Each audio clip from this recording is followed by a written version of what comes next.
तो इससे पहले वीडियो में हम लोग एक्सरसाइज 12A किए थे, जिसमें हम लोग डायरेक्ट प्रोपोर्शन के बारे में सीखे थे। और डायरेक्ट प्रोपोर्शन के बारे में क्या सीखे थे कि जब दो वेरिएबल हो और एक का बढ़ने से दूसरा बढ़ जाए तो उसको हम लोग डायरेक्ट प्रोपोर्शन बोलते हैं। और इस पार्ट में हम लोग इन्वर्स प्रोपोर्शन के बारे में सीखेंगे।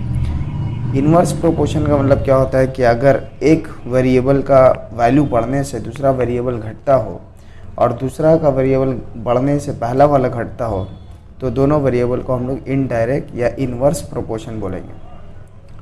जैसे कि मान लेते हैं किसी काम को करना है तो अगर ज़्यादा आदमी करेगा तो दिन कम लगेगा, इसका मतलब नंबर ऑफ़ पर्सन्स बढ़ाने से नंबर ऑफ़ डेज क्या होगा, कम लगेगा।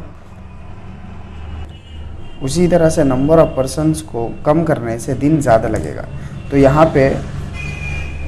पे हम लोग बोलेंगे कि नंबर ऑफ़ पर्सन्स और number of days inverse proportion में है। मैथमेटिकली हम लोग को उतना कुछ नहीं देखना है, हम लोग को बस दो नोट याद रखना है कि अगर दो वेरिएबल है x और y और x का वैल्यू है x1 और y का वैल्यू है y1 और नेक्स्ट टाइम क्या हो रहा है, x का वैल्यू हो जा रहा है x2 और y का वैल्यू हो जा रहा है y2, तो अगर x और y डायरेक्ट प्रोपोर्शन में होगा, तो x1 बाई y1 इक्वल होगा x2 बाई y2 का।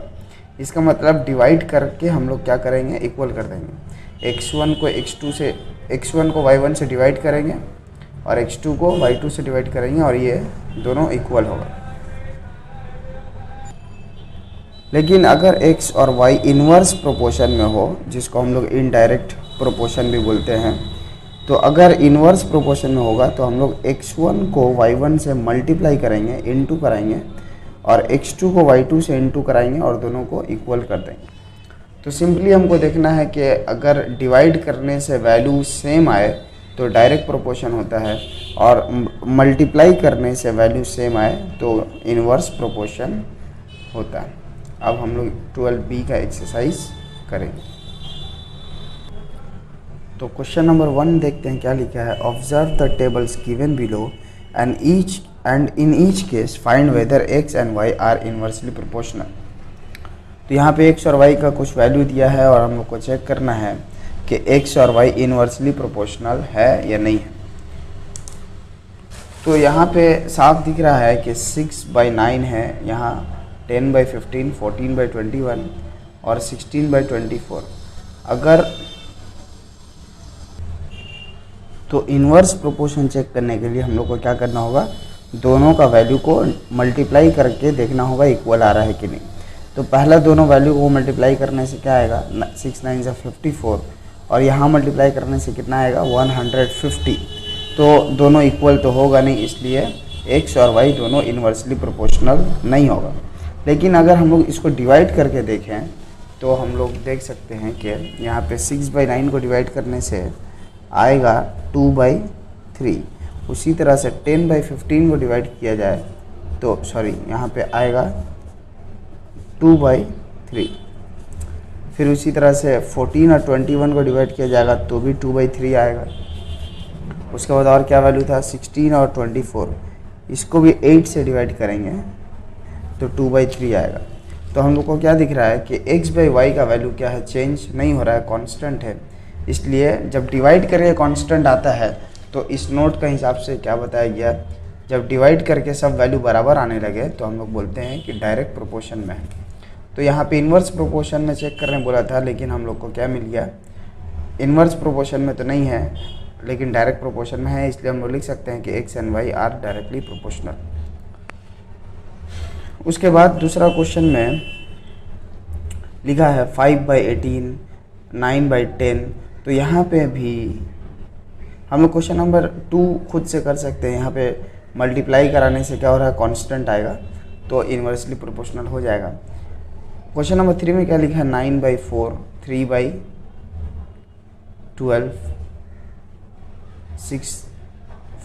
6 और 9। तो यहाँ पे अगर हम 9 और 4 को मल्टीप्लाई कराएंगे तो हम लोग को मिलेगा 9 6 36 होगा, 9 4 36 होगा, और 12 3 जा भी 36 होगा। लेकिन जो तीसरा वैल्यू है 9 और 6 और 9 इसको मल्टीप्लाई करने से आएगा 54। तो यहाँ पे क्या दिखा कि मल्टीप्लाई करने से वैल्यू चेंज हो रहा है, इसलिए x इंटू वाई जो है कांस्टेंट नहीं है, यहाँ पे नॉट इक्वल टू देंगे, इसलिए x और y are not inversely proportional यहाँ पे लिखना होगा, क्योंकि x और y इन्वर्सली प्रोपोर्शनल नहीं है। अगर होता तो मल्टीप्लाई करने से वैल्यू चेंज नहीं होता। यहाँ वैल्यू चेंज हो गया, एक बार 36 और एक बार 54। अब देखेंगे क्वेश्चन नंबर 2, इसमें क्या लिखा है, if x and y are inversely proportional find the values of x1 x2 y1 and y2 in the table given below. इस तरह का क्वेश्चन हम लोग 12A में भी किए थे। वहाँ पे क्या था, डायरेक्टली प्रोपोर्शनल था, यहाँ पे इन्वर्सली प्रोपोर्शनल है।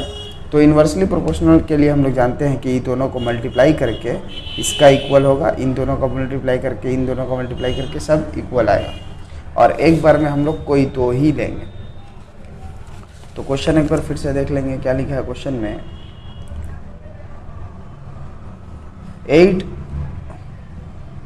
8 यहाँ y1 और यहाँ पे x1 4।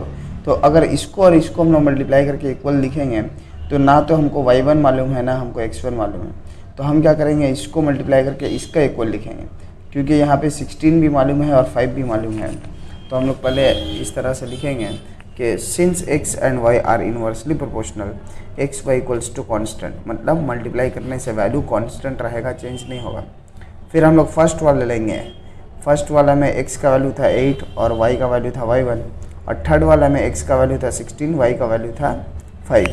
तो यहाँ से y का वैल्यू कितना आएगा, 8 डिवाइड हो जाएगा, यहाँ से 8 का टेबल से 16 काटेंगे तो ये यहाँ पे आ जाएगा 2 5 जा 10। तो y1 का वैल्यू आ गया 10। उसके बाद फिर हम लोग क्या करेंगे, इसी को लेंगे, x1 और 4 को मल्टीप्लाई करके 16 इंटू 5 का इक्वल करेंगे। तो यहाँ पे लिखेंगे ऑल्सो x1 इंटू वाई का वैल्यू है 4 और यहाँ पे 16 और 5, फिर 4 से डिवाइड करेंगे तो 4 नीचे आ जाएगा, यहाँ से 4 से काटेंगे तो यहाँ पे आ जाएगा 4 5 जा 20। तो x1 का वैल्यू आ गया 20। और अब उसी तरह से यहाँ पे भी लगाएंगे 16 इंटू 5 और x2 इंटू 2 का वैल्यू इक्वल होना चाहिए। यहाँ लिखेंगे 16 इंटू 5 x2 इंटू 2, यहाँ से x2 अगर निकालना है तो हम लोग यहाँ पे 2 से काट देंगे 16 को 8 टाइम्स में, और 8 5 से हो जाएगा 40। और अब लास्ट y2 निकालने के लिए हम लोग इसको और इसको लेंगे 16 इंटू 5 और 80 इंटू y2। तो यहाँ पे है 16 इंटू 5 80 इंटू y2। यहाँ पे भी अगर हम 16 से काटें 16 से तो 16 5 से 80 होगा, और 5 5 भी कट जाएगा तो y2 आ जाएगा 1। तो सब चीज़ मिल गया, यहाँ पे y2 मिल गया, यहाँ x2, यहाँ x1 और यहाँ y1। यही सब इसका आंसर हो गया।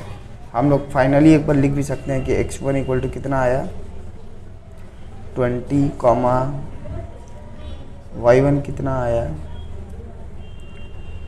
y1 आया है 10, x2 आया है 40 और y2 आया है 1।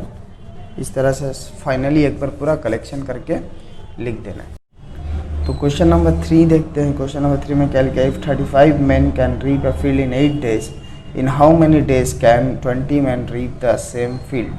इसका मतलब अगर 35 आदमी एक फील्ड को 8 दिन में रीप कर सकता है, मतलब खेती कर सकता है, तो 20 आदमी मिलके उसी फील्ड को कितना दिन में करेगा। तो सिंपल है, हमको मेन दिया है, नंबर ऑफ डेज दिया है, और फिर यहाँ पे नंबर ऑफ मेन दिया है, नंबर ऑफ डेज निकालना है। तो इस तरह से हम लोग एक तो बॉक्स बनाएंगे कि मेन, यहाँ पे नंबर ऑफ मेन भी लिख सकते हैं, और यहाँ डेज है तो यहाँ पे नंबर ऑफ डेज भी हम लोग लिख सकते हैं।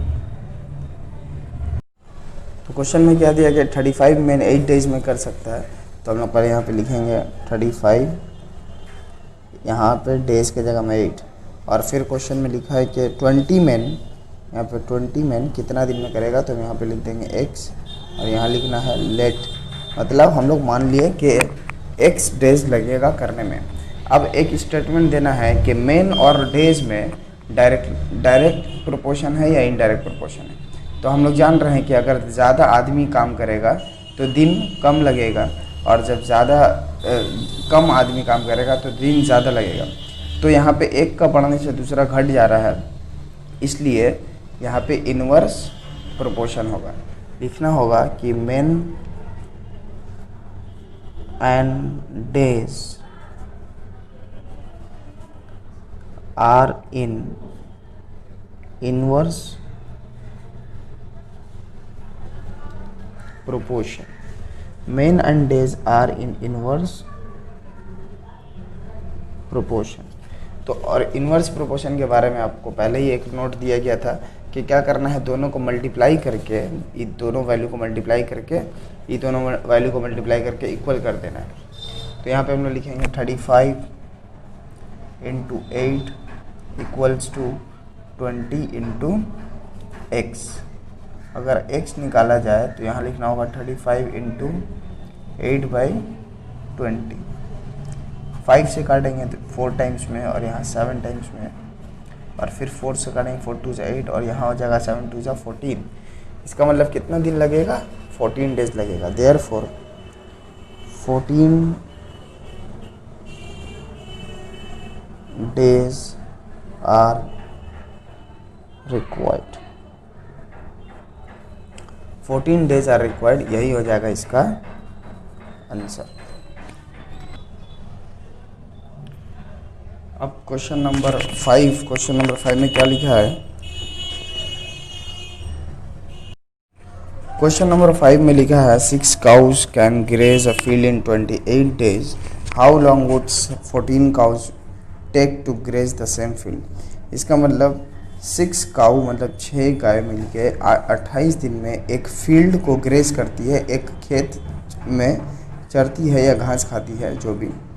तो 14 काउस यानी कि 14 गाय मिलके कितना दिन में उस फील्ड को करेगी। तो एक चीज़ तो यहाँ पे दिख रहा है कि अगर 6 काऊ है तो 28 डेज लग रहा है। तो और अगर 14 काउस होगा यानी कि ज़्यादा काऊ होगा तो दिन कितना होगा, कम लगेगा। यानी कि नंबर ऑफ़ काउस बढ़ने से नंबर ऑफ़ डेज कम हो जा रहा है। तो यहाँ पे हम लोग बोलेंगे कि एक्स और मतलब कि काउस और डेज क्या है, इन्वर्स प्रोपोर्शन है। तो यहाँ पे इन्वर्स प्रोपोर्शन का कॉन्सेप्ट यूज़ करेंगे। तो यहाँ पे एक बॉक्स बना लेंगे, एक काउस का, यहाँ पे हम लोग नंबर ऑफ़ काउस भी लिख सकते हैं, और यहाँ पे डेज का, या जहाँ हम लोग नंबर ऑफ़ डेज भी लिख सकते हैं। तो काउस कितना है 6, तो 28 डेज। अब है 14, तो हमको बताना है कितना दिन लगेगा, इसको हम लोग लिख लेंगे x लेट। उसके बाद यही स्टेटमेंट लिखेंगे, number of cows and number of days are in inverse proportion. इसका मतलब एक का बढ़ने से एक क्या होता है, दूसरा क्या होता है, घट जाता है। तो इनवर्स प्रोपोर्शन में हम लोग क्या करते हैं, मल्टीप्लाई करके इक्वल कर देते हैं। तो 6 को मल्टीप्लाई करेंगे 28 से और इक्वल कर देंगे 14 इंटू एक्स का। अब यहाँ पे हम लोग 14 2 जा 28 काट सकते हैं, तो x इक्वल टू कितना आएगा, 6 2 जा 12, यानी कि कितना दिन लगेगा, 12 डेज। यहाँ पे लिख देंगे therefore required number of days equal to 12। यही होगा इसका आंसर। बाकी यहाँ पे जितना क्वेश्चन है सब इसी पैटर्न का है, इसी तरह से बन सकता है। सिर्फ क्वेश्चन नंबर 9 हम लोग देखेंगे और उसके बाद एक क्वेश्चन नंबर 14। तो क्वेश्चन नंबर 9 में क्या लिखा है, 8 taps of the same size fill a tank in 27 minutes. Taps मतलब नल हम लोग बोल सकते हैं, जो जहाँ से पानी निकलता है, पाइप बोल सकते हैं। तो 8 टैप्स मिलके एक टैंक को 27 मिनट्स में फिल कर देता है। If 2 taps go out of order, अगर दो टैप जो है ख़राब हो जाए, आउट ऑफ ऑर्डर हो जाए, तो हमको बताना है कि बाकी जो बचा टैप वो कितना देर में भरेगा। तो यहाँ पे हम लोग 2 रो बनाएंगे, एक टैप्स का और एक टाइम का। और टाइम चूँकि मेरा मिनट में है इसलिए हम लोग ब्रैकेट में लिख देंगे time in minute.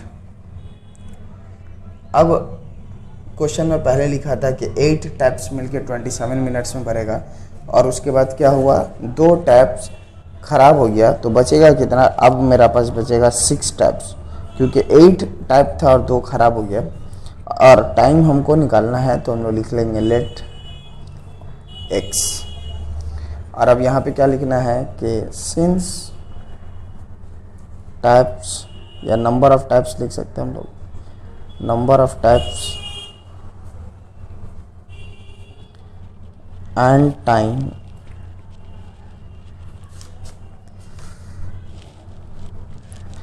Are in. अब देखना है कि डायरेक्ट प्रोपोर्शन है या इनडायरेक्ट। तो एक चीज़ तो साफ है कि अगर टाइप कम हो गया है, 8 था और अब 6 हो गया है, तो टाइम हम लोग को क्या होगा, ज़्यादा लगने वाला है। इसका मतलब एक वैल्यू बढ़ने से दूसरा वैल्यू घट जाएगा, तो यहाँ पे क्या होगा, इन्वर्स प्रोपोर्शन। तो क्या लिखेंगे, since number of types and time are in inverse proportion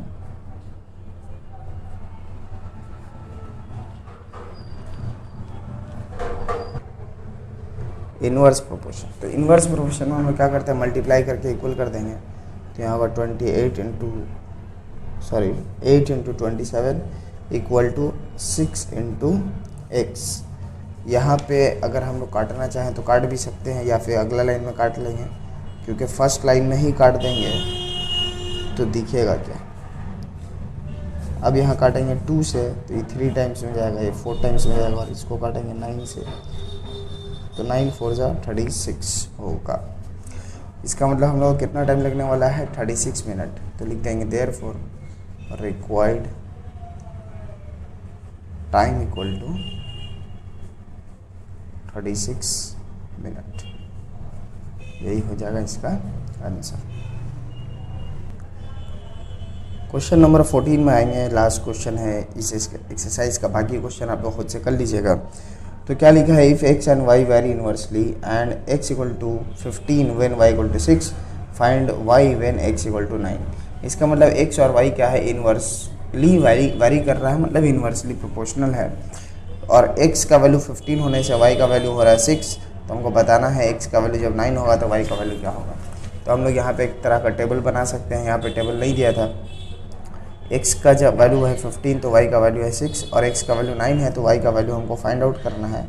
यहाँ पे हम लोग क्वेश्चन मार्क दे देंगे, और यहाँ पे लिखना है since x and y vary inversely, जो क्वेश्चन में लिखा था। मतलब इन्वर्सली प्रोपोर्शनल में क्या होता है, मल्टीप्लाई करने से कांस्टेंट। तो इन दोनों को मल्टीप्लाई करेंगे 15 और 6 को, तो 15 इंटू 6, और यहाँ पे मल्टीप्लाई कराएंगे तो यहाँ पे होगा 9, और यहाँ पे कुछ नहीं मतलब y ले लेंगे। और अब यहाँ पे दोनों को इक्वल करने के बाद 9 को नीचे भेज देंगे इसका, और काटेंगे 3 से, 3 2 जा 3 3 जा, और यहाँ पे हो गया 3 5 जा 15, तो यहाँ आ गया 10। तो लिखेंगे देयरफॉर y इक्वल टू 10, यही इसका हो गया आंसर।